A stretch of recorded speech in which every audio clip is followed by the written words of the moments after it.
समदरणीय वन्दनीय भक्त महानुभावहरू, आज हजुरहरू समक्ष म श्री स्वस्थानी व्रतकथा लिएर उपस्थित भइसकेको छु। आजबाट 1 महिनासम्म हजुरहरूलाई श्री स्वस्थानी व्रतकथा श्रवण गराउने प्रयत्नमा रहनेछु। हजुरहरूले धार्मिक चिन्तन युट्युब च्यानलको माध्यमबाट श्री स्वस्थानी व्रतकथा 1 महिनासम्म श्रवण गर्न सक्नुहुनेछ। हो प्रिय भक्त महानुभावहरू, आउनुहोस् सर्वप्रथम त हामी मङ्गलाचरण गर्नेछौँ, पुष्पाञ्जली गर्नेछौँ, तत्पश्चात हामी कथामा प्रवेश गर्नेछौँ। आज म हजुरहरूलाई श्री स्वस्थानी व्रतकथाको पहिलो अध्याय श्रवण गराउनेछु। आउनुहोस् सबैले हात जोडेर नमस्कार गर्नुहोला, भगवानको स्तुति गरेर तत्पश्चात हामी चाहिँ नि कथामा प्रवेश गर्नेछौँ। ओम वक्रतुण्ड महाकाय कोटि सूर्य समप्रभा निर्विघ्नं कुरु मे देव सर्वकार्येषु सर्वदा। यं ब्रह्मा वरुणेन्द्र रुद्रमरुतस्तुन्वन्ति देवैस्तवे वेदे साङ्गपदक्रमोपनिषदैर्गायन्ति यं सामगाः। ध्यानावस्थित तद्गतेन मनसा पश्यन्ति यं योगिनो यस्यान्तं न विदुसुरासुरगणा देवाय तस्मै नमः।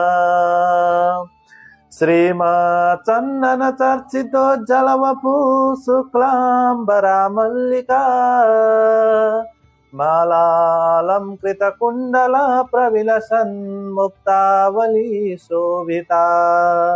सर्वज्ञाननिधान पुस्तकधरा रुद्राक्षमालाकरा वाग्देवी वदनम्बुजे वसतु मे त्रैलोक्यमाता चिरम्। मुखं करोतु वाचालं पङ्गुलङ्घयते गिरिम् यत्कृपातमहं वन्दे परमानन्दमाधवम्। नमो भगवते तस्मै व्यासायमिततेजसे यस्य प्रसादद वक्ष्यामि नारायण कथामिमम्। नारायणं नमस्कृत्यं नरं चैव नरोत्तमं देवीं सरस्वतीं व्यासं ततो जयमुदीरयेत्। प्रेमले भन्नुहोला श्री स्वस्थानी जगदीश्वरी भगवती आमाको जय हो। सांब सदा शिव भोले बाबा को जय हो। आजका आनंद को जय हो। प्रथमोऽध्याय प्रारम्भः। पूर्वकालमा समस्त मुनिहरूमा सबै प्रकारले ख्याति प्राप्त गरेका अगस्त्य मुनि आफ्नो आश्रममा तपमा लिन्थिए। एक दिन मयूरमा चढेर स्कन्द कुमार त्यही पाल्नुभयो।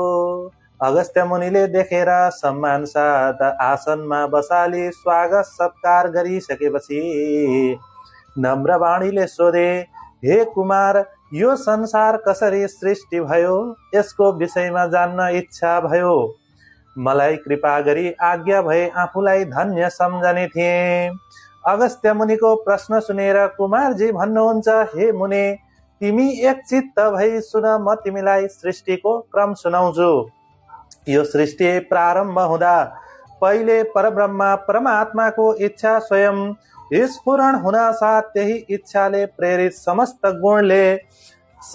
गुणले युक्त ब्रह्मा विष्णु र शिव प्रकट भए। तिनका शक्ति स्वरूप त्रिगुणले युक्त माया वा प्रकृति उत्पन्न भइन्। ती त्रिगुणात्मिका मायालाई जित्न वा बस पार्न अत्यन्त कठिन छ। उनै माया भन्दा पर प्रतिष्ठा युक्त निवृत्ति पक्ष, त्यो भन्दा पर शान्ति पक्ष र ऊ भन्दा पनि पर शान्त्यतीत पक्ष, त्यसपछि विद्या पक्ष, विद्या भन्दा पनि पर निवृत्ति पक्ष। जान्नेहरू त्यसैलाई मोक्ष पथ पनि भन्दछन्। यो संक्षेपमा भयो। अलि विस्तारले सृष्टिको क्रम बुझाउन र बुझ्न पनि निकै कठिन छ। संक्षेपमा भनेका कारण पनि मुख्य यही हो। प्रलय र सृष्टिको क्रम बेग्ला बेग्लै छ। एक नियमले सृष्टि हुन्छ र अर्को नियमले प्रलय हुन्छ।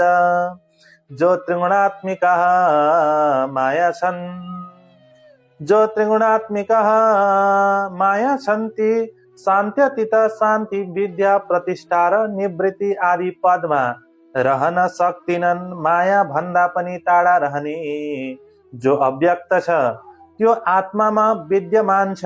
जीव अज्ञानी र प्रकृति जड हुनाले समस्त परमाणु अचेतन छन्। कारण बिना कुनै कार्य हुन सक्दैन। यसै कारणले जगतको अधिष्ठता परमात्माको इच्छा बिना कुनै कार्य पनि हुन सक्दैन। यो कुरा वेद शास्त्रले पनि स्वीकारेका छन्। तापनि वेदान्त आदि शास्त्रमा सबैको गति नपुग्ने हुनाले सबैलाई तुरन्त निश्चय हुन सक्दैन। त्यसै कारण जन्म मरण रूप बन्धन नछुटेर त्यसैको सुख दुःख केवल अनुभव गर्ने जीवद्वारा यो संसारको क्रम चलिरहेको छ। यो क्रम कल्पको भेदले भिन्न भिन्न चाहिँ देखिने हुँदा अनेकौं कल्पमध्ये केवल पद्मकल्पको मात्र वर्णन गर्दछु।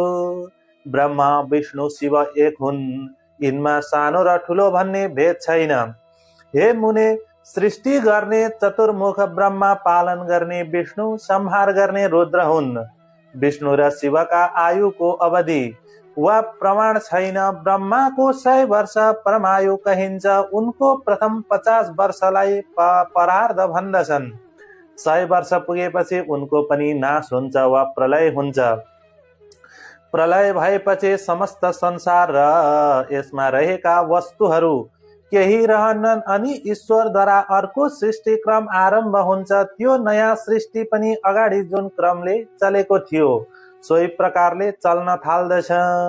प्रलय चाहिँ अनेक प्रकारले हुन्छ। ब्रह्माको घर गृहस्थी सबै छ।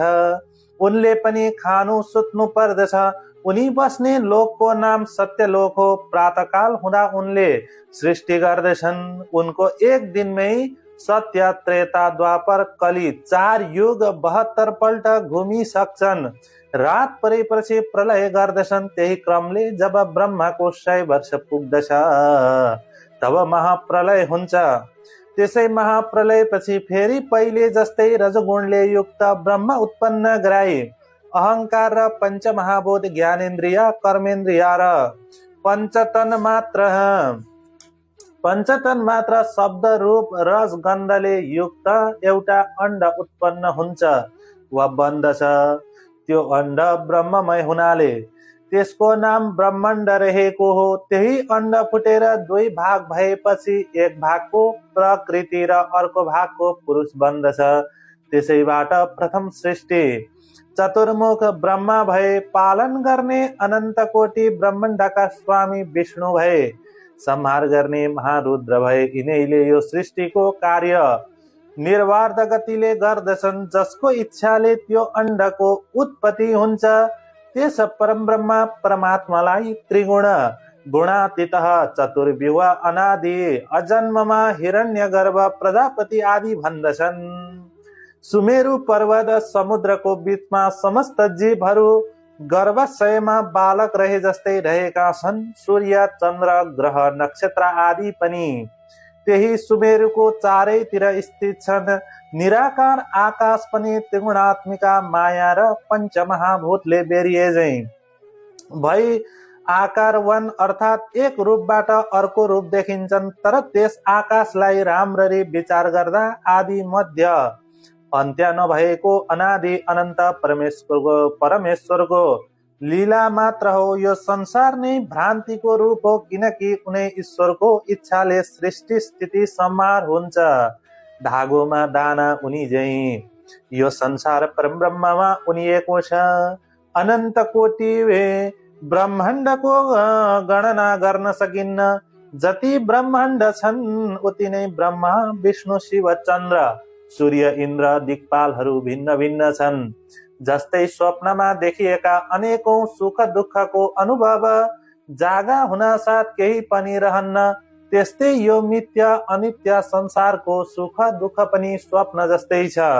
जो सुख दुःख त मनले मात्र अनुभव गर्दछ।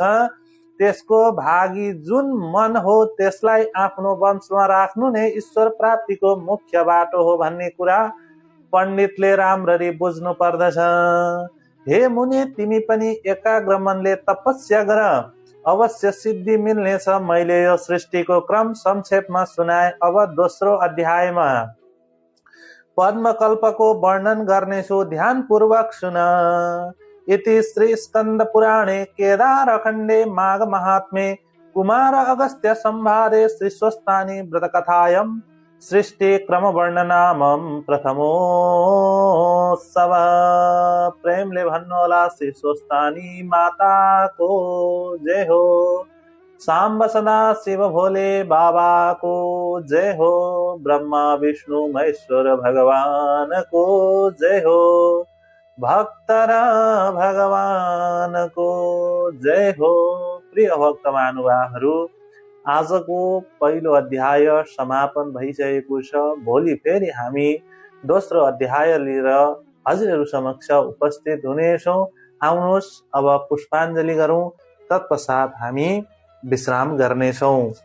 उपनयतु मङ्गलं व सकल जगन मङ्गलालय श्रीमान् दिनकर किरण निबोधित नवनलिन दल निवेक्षण कृष्ण काले वर्षतु पर्जन्य पृथिवी सस्यशालिनी देशोऽयं चोबराहितो ब्राह्मणाः सन्तु निर्भयाः अपुत्राः पुत्रिणः सन्तु पुत्रिणः सन्तु पौत्रिणः निर्धनाः सदना सन्तु जीवन्तु शरदां सताम् तत्रैव गङ्गं यमुना च तत्र गोदावरी सिन्धु सरस्वती च तीर्थानि सर्वाणि वसन्ति तत्र यत्राचित्योदार कथा प्रसङ्गः